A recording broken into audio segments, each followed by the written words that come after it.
Hey everybody, welcome to this week's Q&As. It's funny, a couple weeks ago I said I was all caught up and everything was getting back to normal, and then last week it turns out that when I was at the eye doctor, I had a cold. I didn't realize it at the time, but that's why my eyes got so messed up, and that really threw me for a loop. So when I went to record the Q&As last week, I was just like, ugh, my head hurts, I can't think, I don't want to do a bad job, I'll just skip it. But it seems like that there weren't too many questions anyway, and I don't think there still are. So who knows, maybe for the remainder of the holiday season, I'll do it every other week, or maybe I'll just keep doing them live. I really enjoy doing that. So as always, I really just want to do what the supporters want me to do because it's you all who's keeping everything here going. So let me know your thoughts if you have time, anywhere, whether it's where you support or just write in the YouTube comments or anything like that. But I'm just kind of curious on what you all think would be best. For weeks where there aren't many questions, do I just skip and wait a week? Do I do it live? Do I switch them to mostly live? I don't really know. I want to do whatever's right for all of you awesome people. So let me know what you think. But for now, let's jump in and see what we got. First up, Bamboo Shadow wants to know if I know of any current documentation for audio balance restoration mods for the NESRGB version 4 on AV Famicoms. So let me break that out a little bit for people listening. Each model of the NES or original Famicom outputs audio balance slightly different. The Famicom expansion audio might be a little louder or quieter, certain audio channels, because remember, each of these older consoles have their own audio channels that make different sounds, so those are balanced a little different.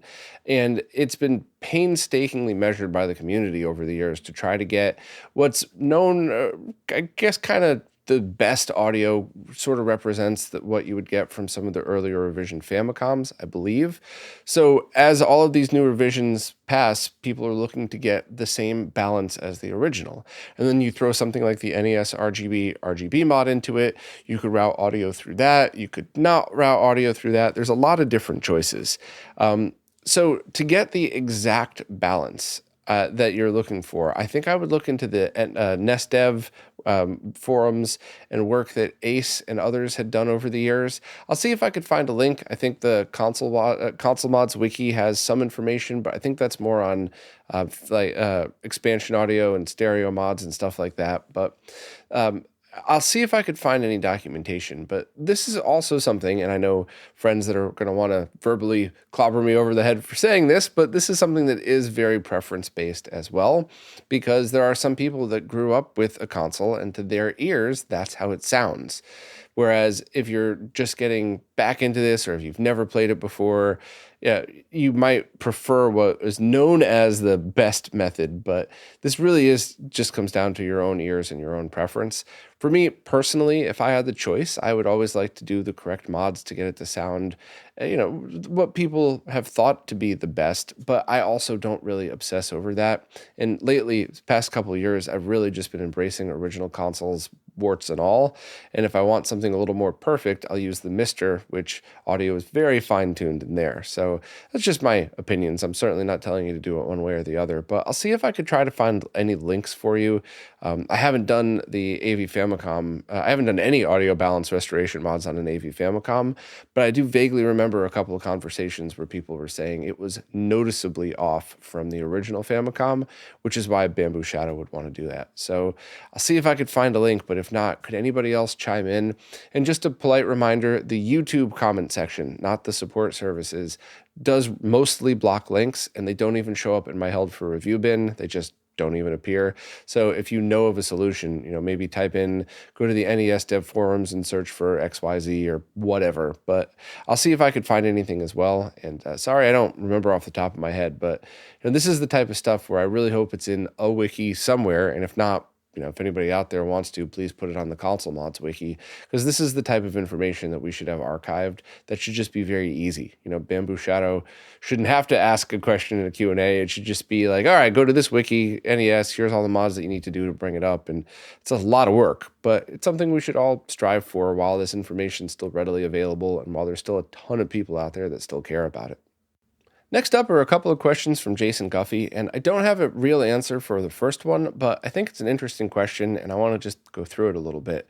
And if I get this wildly wrong or anything, feel free to just destroy me in the comments, but just know that I'm not, I'm being honest. I'm just kind of guessing through the first question. Is there any percentage or ratio of voltage from a battery that means it's definitely dead? For example, would 2 volts from a 3.7 volt battery mean the unit is faulty?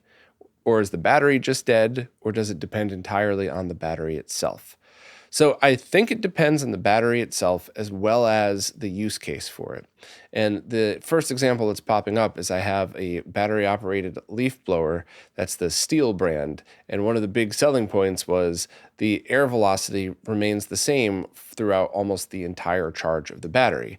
So you don't start out at 125 miles an hour at full charge, and as the charge goes, the speed goes down. It stays at full speed until it's under 5% battery, and then you could hear the blower start to wind down, and then the battery just dies. So that was kind of a big selling point, that you don't get voltage drop across. It stays at the full voltage until the very end. So it could be that.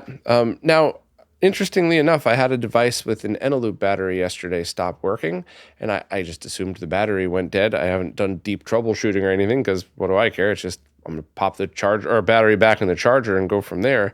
But this battery right now, I have a multimeter hooked up to it, and it is showing 1.38 volts. Which is kind of interesting. So maybe the battery isn't dead, maybe, and it was something else wrong. Maybe it is, but I'm going to get a fully charged battery that was charged a couple of weeks ago, but it hasn't been used.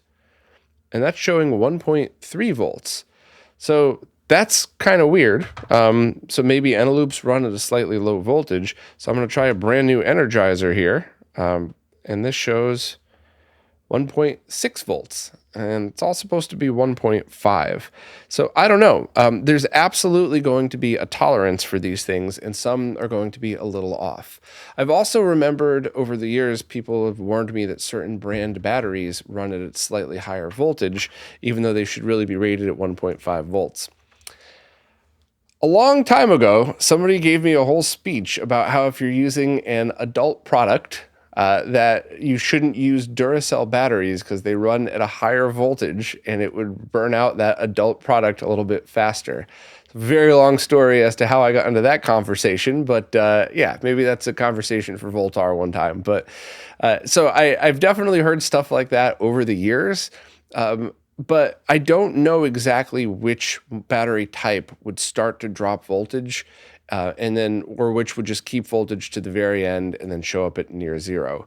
So if anybody has information or a good video on that or anything, please let me know.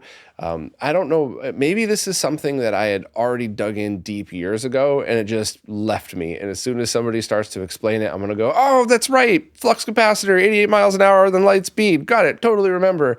Or maybe I just never had the knowledge at all, but that's something that's pretty interesting. And I certainly wouldn't mind getting more information on that one, but I don't really want to answer confidently because I just don't quite remember which was which for that. At least in the context of gaming, you should definitely use batteries that don't drop voltage more than a certain percentage. So I think 1.3 and 1.6 volts would be fine for a 1.5 volt solution, but that's still kind of pushing it, especially for the Eneloop side of things. So I'm going to actually charge that Eneloop that I thought was dead now, and hopefully by the time the Q&As are over, I could put them on the multimeter again. And if that's the case, I'll pin a comment to see if there was a voltage difference. But yeah, that's kind of an interesting one that I'd like more info on. Jason's next question is they have an iPad LCD driver board with the LaserBear firmware that they use as a secondary PC side monitor. Annoyingly, it absolutely will not take the 2048 by 1536 at 60 Hz from the custom resolution utility, and they have no idea why. This is the resolution of that display, and anything less than 60 Hz makes it fail to show anything at all. They even have another identical iPad monitor right above it that works fine at the same native resolution. So here's where you need to do some fine-tuning troubleshooting steps. I would actually take the power and cable from the one that works and plug it into the other one and see, just to make sure. What is it's a very slim chance that especially you, Jason, is going to have an HDMI cable that's not rated to go that high, but you never know. It's a 2-second thing to try it out. I would, remove that from the equation. And if this is something where you already have it taken apart, you could even swap the driver boards to see where the problem lies. If they're fully assembled, though, I certainly wouldn't disassemble it just for that.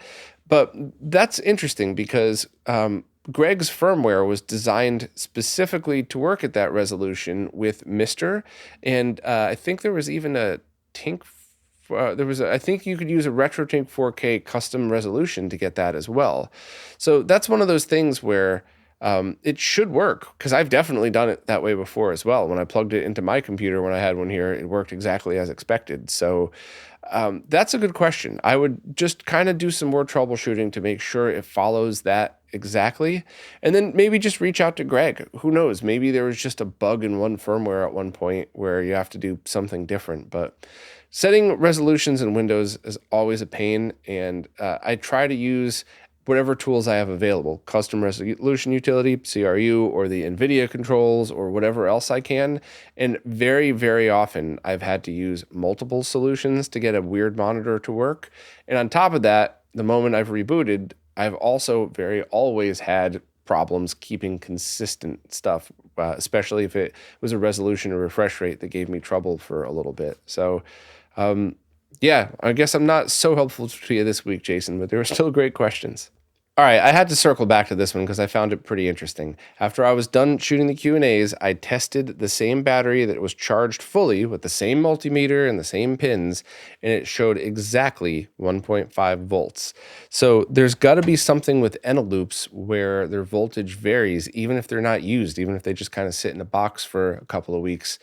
And that might be why they're not recommended to be used in certain devices. Some things say use alkaline batteries only, not rechargeable or anything else. So really interested to see what anybody has to say about that, because I think that'd be a really cool thing to follow up on. But anyway, on to the next question.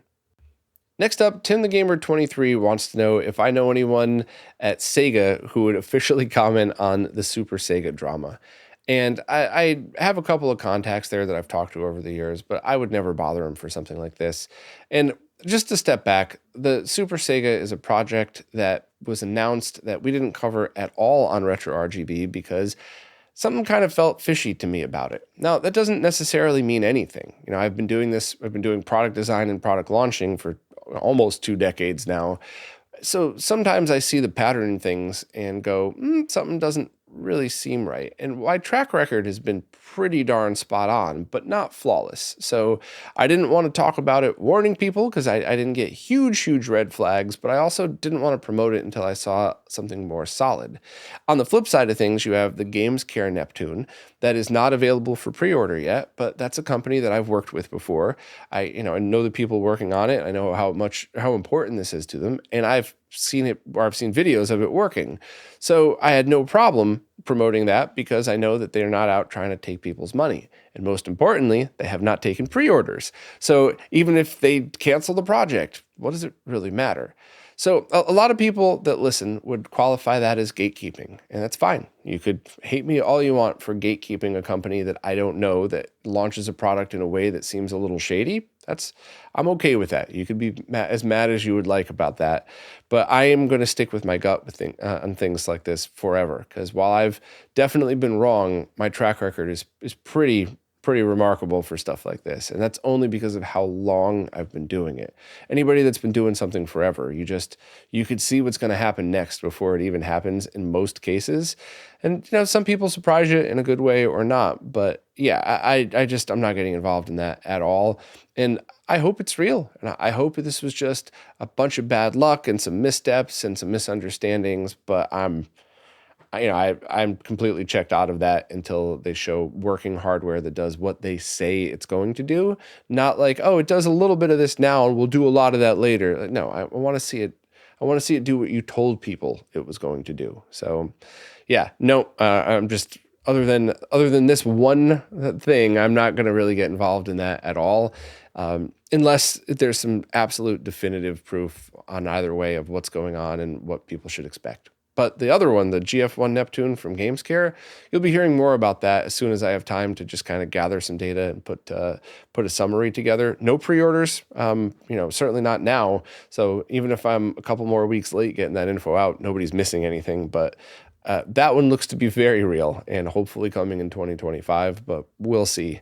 So I'm just going to kind of politely step back from this one.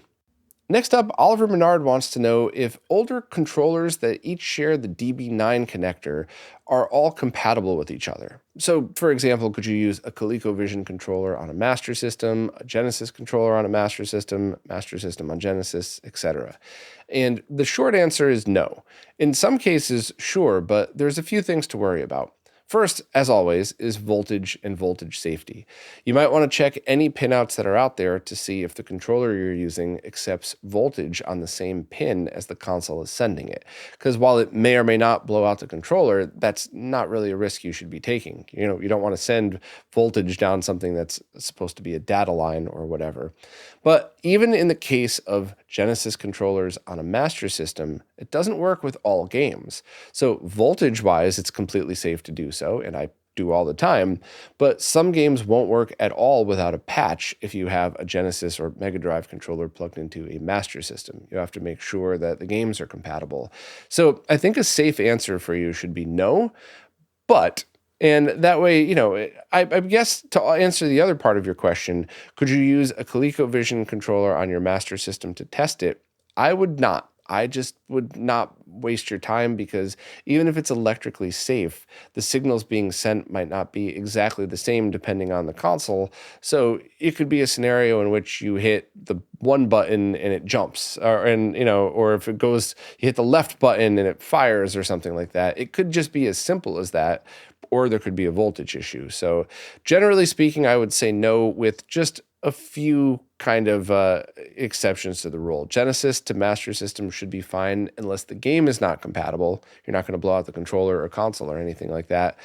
But otherwise, I generally just kind of wouldn't, and I would just keep the controllers with each console. And there are cases where there are controller adapters so that you could use some of the functionality of one on the other. The one that comes to mind is James from RetroHQ made the adapter that lets you use a Sega Master System light gun on an Atari 7800. So generally speaking, the answer to your question is no, but you could always look into things like pinouts, which I'll list one that I found. And you could also look into controller adapters if that's something that's important to you. But I certainly wouldn't just start plugging them in and using them just in case. Next up, Demon Coup picked up a pair of Ascend Acoustics fully magnetically shielded bookshelf speakers, the one that I talked about a while back that I still use to this day and really like. And they also picked up the matching center channel speaker. And they did the CRT test with them, meaning holding it up to the CRT with an all-white screen or something, or color bars to see if the color changed. And the speakers passed just fine, but for the center channel, if they place the middle section up to the glass, they would see interference. That said, they can't get any interference to show on the sides of the center channel, so they're guessing there is shielding and it's working. Does this seem correct for the one that I have? I vaguely remember having the same results, but you also have to remember the position of the speaker will absolutely matter. So, the speaker itself has the magnet on the back and the magnetic shielding goes over the magnet. So there is absolutely a scenario in which you could put the front of the cone up to the glass of the CRT and get some kind of interference. But that's not it's good that you tested. That's not a realistic concern because you're not going to put your center channel speaker an inch away from the front of your CRT. So you're good for that one. I would absolutely rerun the test where it is in proximity to your CRT. Is it underneath? So the test that I always like, which once again, this is not super scientific, but it's at least some kind of safety test, is you set a camera to manual mode. It could be your phone, it could be a DSLR, whatever, but set it to manual mode, get it looking good for an all-white screen on your CRT and hit record, and then bring the center channel speaker over to wherever it is that you're going to be placing it for its final position, and then go back hit stop and compare the video front and back, and also watch the video to see where the interference applies. And that's a test that I've done many times with subwoofers, that I thought it was positioned in a way that it wasn't really giving that much interference. But when I did that test, I definitely saw the colors change as I moved past it. And when I did the comparison from the start of the video to the end, there was definitely a slight color difference. So that would have been slowly hurting the CRT over time. It wouldn't have immediately killed it, and it would have been fine to leave for a short period of time, but that would have been doing slow damage to it. So my guess is that it's just a proximity thing to when you're running the test, or maybe there's some very small tweeters in the center that maybe aren't shielded, but it doesn't give off that much of a magnetic field anyway, so it doesn't really matter. So I would just rerun that test where it's going to sit. And my guess is that you're not going to have any interference at all, because I think the same thing happened to me, but when I ran the tests here, now remember too, for anybody watching on video, the OLED TV you see there, I will roll my CRTs in front of that when I start gaming. So that center channel speaker that's right there, that will technically be behind it. I have my speakers on those wheel racks, so the audio from the center channel will pass underneath that CRT. And when I did those tests, even if the CRT is wheeled and pushed up against the stand that my OLED is on, zero interference from the center channel speaker. So my guess is it's working perfectly fine, but I'm really happy that you asked the question, because these are the kind of questions that us nerds need to be asking each other.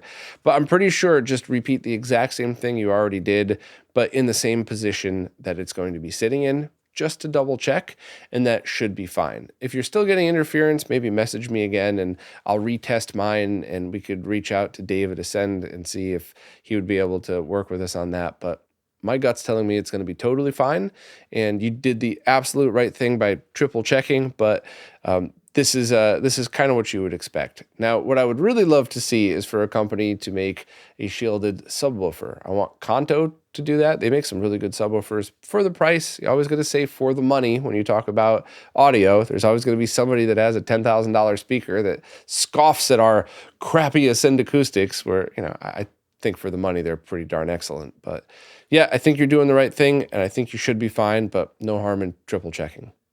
Well, that's it for this week.